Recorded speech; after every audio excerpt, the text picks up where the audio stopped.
गृह मंत्री कह रहे हैं कि वोट चोरी सबसे पहले नेहरू ने की, क्योंकि वल्लभ भाई पटेल को बनना था प्रधानमंत्री और नेहरू प्रधानमंत्री बन गए।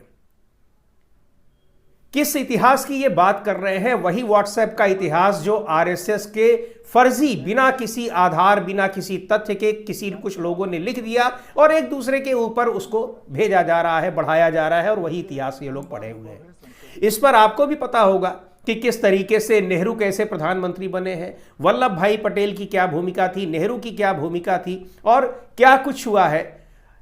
इन सब सारी चीज़ों पर अगर आपको नहीं पता होगा तो आप कमेंट बॉक्स में लिखिएगा। इस पर हम एक विस्तृत, इस पूरे ऐतिहासिक तथ्यों के आधार पर एक विस्तृत रिपोर्ट आपके सामने रखेंगे। लेकिन मुझे पता है कि आप सभी लोगों को यह मालूम है कि इतिहास में क्या कुछ हुआ। ये वाला इतिहास आपको आप नहीं जानते होंगे। ये इतिहास खास तौर पर इन लोगों के लिए। पर दुर्भाग्य की बात है कि वही इतिहास पढ़ा जा रहा है संसद के भीतर, और इसमें हमारे जो स्पीकर साहब हैं उनकी भूमिका का तो क्या ही कहना। उनको कोई आपत्तिजनक न तो शब्द दिखाई पड़ता है, न तो भाव दिखाई पड़ते हैं, और न ही तथ्य दिखाई पड़ते हैं।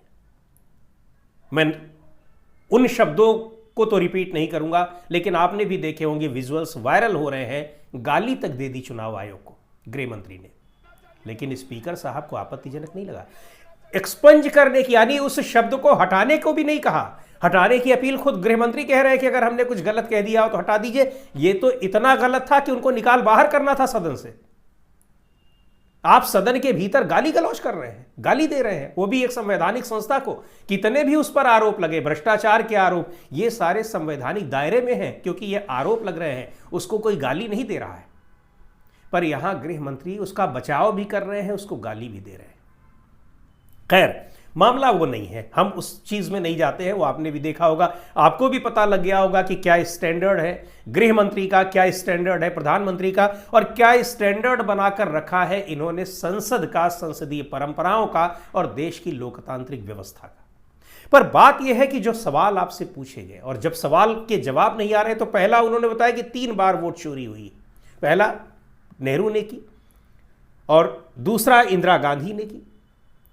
उन्होंने बता रहे हैं कि वो उन्होंने उस तरीके से की, और ऐसे ऐसे वो अपने उदाहरण देते चले जा रहे हैं। उनसे सवाल पूछा तो नाराज हो गए राहुल गांधी, लोकसभा में नेता प्रतिपक्ष, और कहा गृह मंत्री जी, आप उन सवालों के जवाब दीजिए जो हमने पूछे हैं, और मैं आपको चैलेंज करता हूं कि किसी भी फोरम पर, किसी भी प्लेटफॉर्म पर मैंने जो 3 वोट चोरी को लेकर जो 3 प्रेस कॉन्फ्रेंस की है, उन पर आप हमसे बहस कर लीजिए।